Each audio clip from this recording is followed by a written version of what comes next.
Frankly, I just found it boring.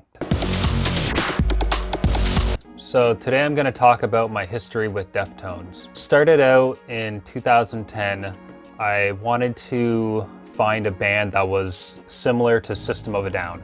They were my favorite band at the time. I'd listened to all 5 of their albums many times, and I just wanted something similar, just more of it. So I was looking for other nu metal bands and bands that had a similar sound, and I found some other bands, but nothing really had that same spark that I had with that band. I came across Deftones. They were the highest rated band on SputnikMusic.com, which was the website that I frequented at the time. I had heard of their name like for maybe a year before that. It would pop up in reviews and stuff, but I didn't really know much about them. I gave them a listen. I listened to a few of their songs. I believe the first couple songs I listened to were Digital Bath and My Own Summer. Might have been 1 or 2 others in there.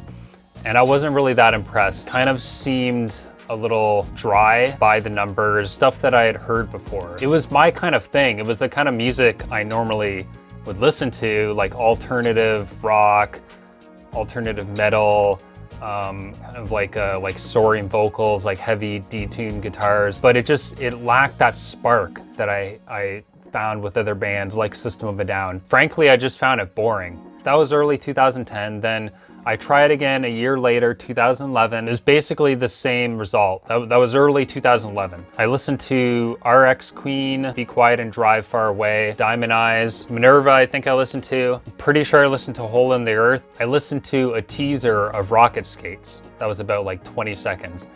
More on that later. I was a little more impressed this time. I enjoyed elements of Diamond Eyes. I liked the chugging detuned guitars. I felt the vocals didn't really match the music. They felt kind of like dissonant. Be Quiet and Drive Far Away I enjoyed, but it still felt too derivative of other songs, especially Chevelle's Send the Pain Below, funny enough, which I later realized that Chevelle was ripping off Deftones. I still like the Chevelle song, of course. Yeah, I just felt like Be Quiet and Drive didn't have anything too exciting in the song. It had the soaring vocals and just kind of soaring sound that I liked. Didn't catch me. After that, I was like, well, maybe they're just not for me. Like I gave them a shot, gave them 2 shots, and I thought that was sufficient enough listening to like 8 or 9 of their songs. Fast forward to the summer of 2011, I'm at my cousin's friend's party and they're listening to metal music, and I hear a song come on that I'm like, oh, this sounds good. I recognize the vocals. I think that's Maynard from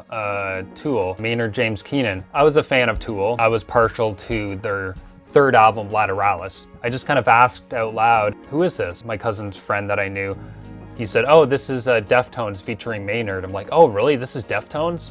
Wow, I actually really like this song. Yeah, it had what I kind of wanted out of a Deftones song I didn't previously get. The Deftones songs I'd heard before had moodiness, it had atmosphere, but it didn't have like dynamics or like a lot of catchiness.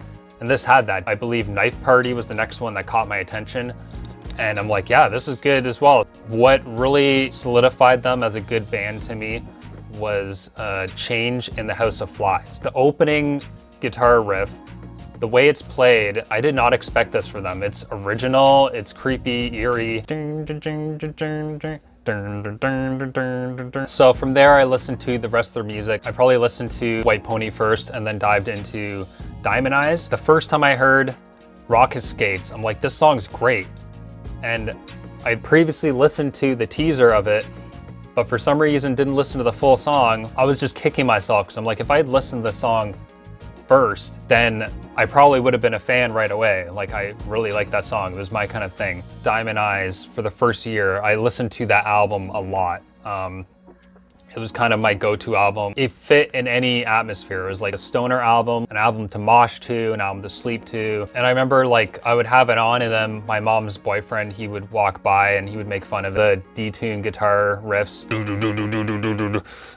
And he bestowed upon them the nickname Tone Deaf, which I actually thought was pretty clever at the time. So after that, I was eagerly anticipating their follow-up Koi no Yokin. I would listen to a live version of Rosemary online, even though it was very shitty quality. I still enjoyed it though. And there was 30-second samples, I believe, on Amazon that probably added up to like 5 minutes, like there's 30 seconds for each song in the album.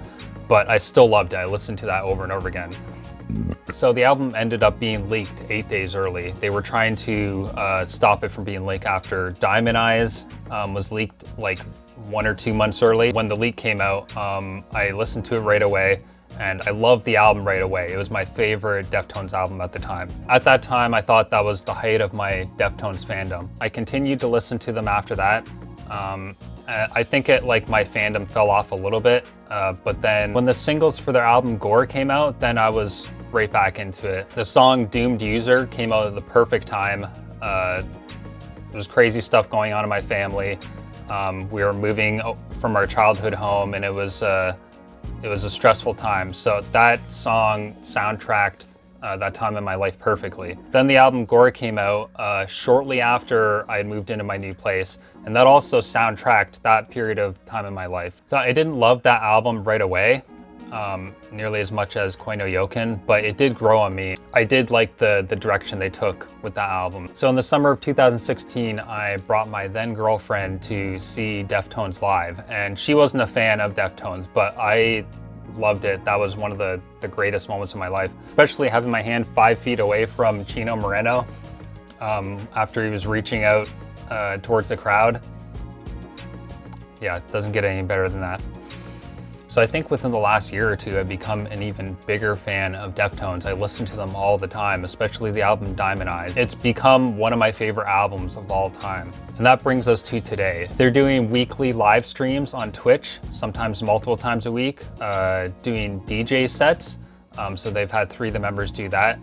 Sergio Vega is often on there. Yeah, I got to play Mario Kart 8 with Sergio Vega. That's another great moment of my life. I got to play with him over live stream. So yeah, that was a dream come true as well.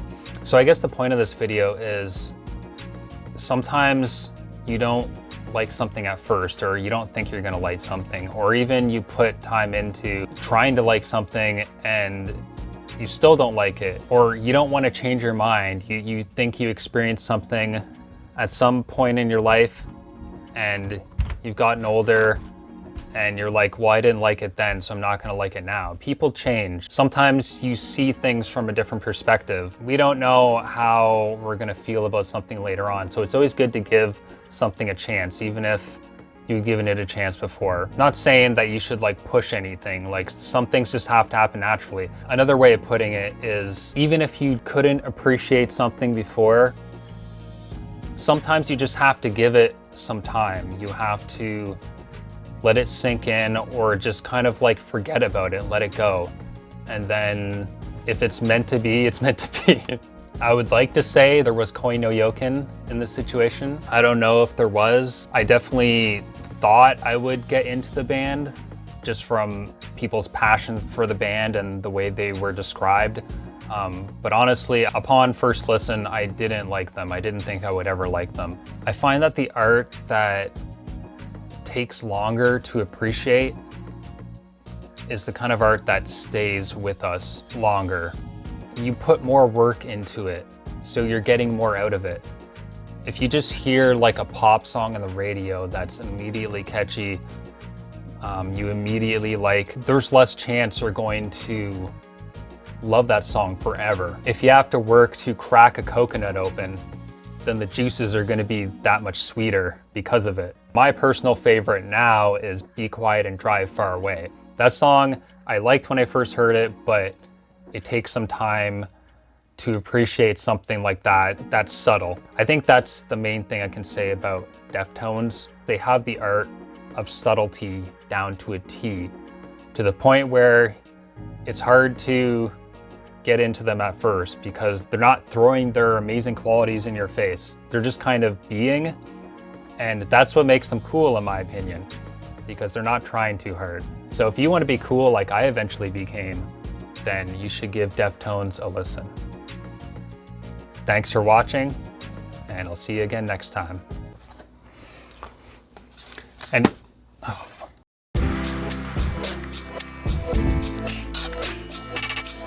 You're red, soaking wet.